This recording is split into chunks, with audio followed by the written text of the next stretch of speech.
makabuo ang National Commission of Senior Citizens o NCSC ng isang database ng lahat ng senior sa bansa. Yan ang dahilan kaya hinihikayat nito ang mga senior na magparehistro.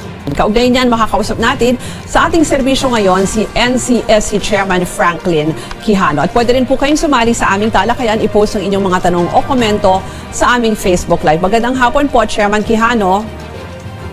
Magandang hapon po, Ma'am Ruth. Magandang hapon sa lahat na nagapakinig. Simulan po natin muna doon sa hindi po nakakakilala dito sa National Commission of Senior Citizens. Ano po ba ang inyong mandato?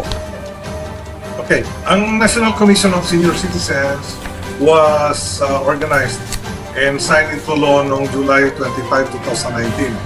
Ito ay bagong sangay ng ating Office of the President para mabigyang pansin ang ating mga senior citizens. Na-organize ito at nabigyan ng mga appointments noong 2020 na at nagiging full complement at makapag-decide sa 2021 na. So bagong-bago pa lang po ang komisyon, kung kaya nag-organize pa lang tayo. At Chairman? Naglolo ang unang gapin lahat na senior citizens, hindi gawang biro or kasi there are almost 12 million senior citizens. Chairman, nawawala po yung signal. Oo. Citizens sa ating bansa. Kaya ang BBM, we were really compelled to go into online registration. Okay. So binanggit nyo na nga po yan, no? Online registration. Kasi may mga kumalat po na balita sa online, no? Na parang magpaparegister daw kasi may kinalaman daw to sa pension. Yung iba nagsasabi, pwedeng madagdagan. Yung iba naman sinasabi, baka mawalan ng pension. Para saan po ba itong sinasabi nyong kailangan ng registration? Well, unang-una, Ruth, to be able to know the whole database, importante yan. Yeah, as in the case of CNN, lahat na empleyado nyo, dapat nasa Human Resource Information System ninyo.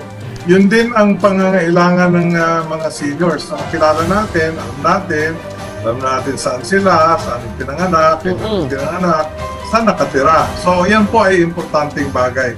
Ngunit, alam natin may trabaho tayo at yung trabaho natin ay kailangan mabigang pansin. One, because we want the senior citizens to still be productive. So, importante po yung data ng mga senior citizens na mga magagaling. Anong mga ginagawa nila para malaman natin. Hindi po lahat na LGU ay mayroong data na gano'n. So, nilagay natin, we found it best na nilagay natin sa online registration. Ano ang mga skill sets na gustong i-share ng mga senior citizens nang sa ganon, ang susunod na henerasyon ng iba't ibang sektor ng society ay matuto din sa alam nila. And of course, we went further into asking, alam ba natin yung health profiles ng senior? Natanong ba natin ng seniors ano ang mga hinaing nila? Ano ang mga sakit ng katawan nila? And so we went into a health profile because we want all the senior citizens to have an annual regular check-up. Ngayon na may binigay na ang ating Presidente at ang ating DBM ng 43 billion para makover ng health insurance ang ating mga senior citizens, kinakailangan malaman nila ng PhilHealth na ang ating mga senior citizens ay may mga konting Chairman? hinaing pa naman, hindi na ng akap. Nang sa ganon, mabigyan natin ng health attention ng ating seniors, alam natin ano ang exercise at therapy, alam natin ano ang nutrition na kailangan nila, at alam natin ano ang maintenance medicine nila. Chairman, opo. Then of course, we need to have a database, lalo na, yeah. Sige, go ahead, Ruth. Yung next question ko po kasi sana ay paano po sila magre-register? Paki-explain po step by step. Okay. Nagbigay po tayo ng link. May website po ang National Commission of Senior Citizens. Ang link ay www.ncsc.gov.ph. Sa pamamagitan ng link na ito, ma-open nyo at mailalagay ninyo yung mga data ninyo. And with that, magiging kasapi na kayo sa isang database ng national.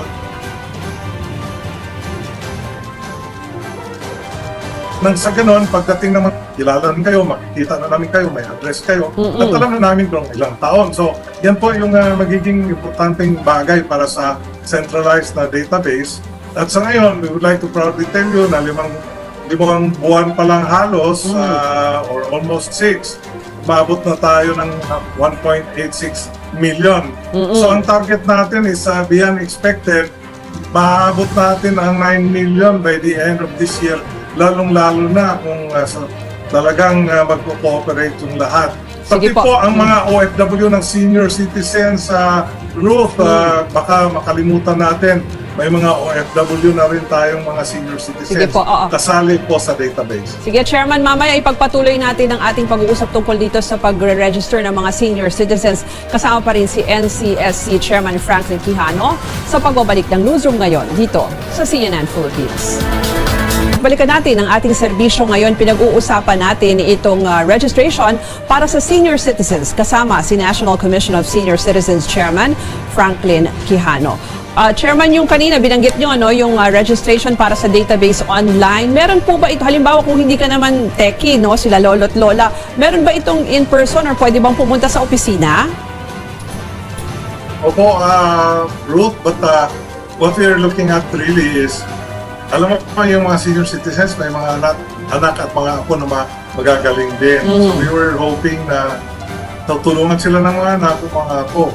At siyempre, may mga kapitbahay din. So we were hoping that we'll be able to convince all the senior citizens to go online through all these channels.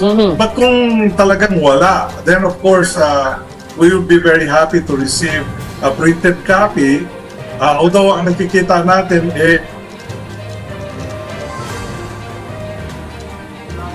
ito ay very delicate. Maraming interesado sa ngayon lang ang lahat. Very delicate. Very importanteng dokumento na dapat hindi ibigay ni senior citizen kahit kanino. Dapat ibigay ito kung entrusted niya yung Senior Citizens Association, doon niya ilalagay at without fair warning, wag i-leak yung mga impormasyon kasi may data privacy. Kaya nga ang online talaga ang best way route because sa online, it's only the commission and the senior citizen who know ang ilalagay nila. Chairman, yung isa pa kasi baka akala nila pag magre-register, biglang automatic magkakaroon po sila ng pension. Ruth, kasali po sa drive natin yung data-driven decisions. Kaya makakaasa yung lahat ng senior citizens na kung ano man ang pangangailangan nila, makikita natin. And of course, alam natin na ang pangangailangan ng isang indigent senior ay binibigyan pansin ng ating pamahalaan. So, if it's about the pension, kasi yan yung mainit na usapin na Ruth. Kung kailangan ng pension, dapat qualified din ang isang senior citizen. Kasi yan yung sabi ng batas. Ang sabi ng batas, ang makakatanggap lang ng social pension ay yung may mapakitin at saka walang source of income. So, kaya nakikita natin, we have to stick onto the law na yung batas ay nagsasabing ang mabibigyan lang ay ang indigent seniors. Ngayon, maraming nag-speculate kasi na baka makatanggap na ang lahat. Yan po ay isang panukalang batas pa lamang, Ruth, that is being discussed in Congress and Senate. Sana magkatotoo yan para pati ako makakatanggap din. Basta even saying so, hindi yan magiging totoo hanggang walang Senado at Kongreso na tutulong at hanggang hindi mapirmahan ng ating executive. So, sana po, even as we hope for that, we will level our expectation in a manner na hindi naman yan mangyari kung walang batas. Chairman, mabilis na lang po kasi limited yung time. Itong mga gusto pong mag-apply para makakuha sila ng pension, paano nga po ulit gagawin? Kasi sinasabi nyo yan, may certain criteria nga po. So anong gagawin po nila kung tingin nila kailangan nila to or qualified sila for this?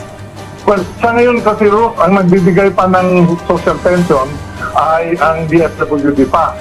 And we are hoping that the DSWD, when they find it fit already to transfer it to us, will transfer it to us. So ang mangyari, mag-a-apply sila sa mga sa DSWD o kung hindi man doon sa kanilang kanya-kanyang mga OSCAs para sa ganon na maisali sila kung makita sila ng DSWD to be fit and makailangan ng social pension. Uli na lang, Chairman, yung website kung saan sila pwedeng mag-register at yung paalala ulit sa ating mga senior citizens, Chairman. Well, ang website is www.ntsc.gov.ph.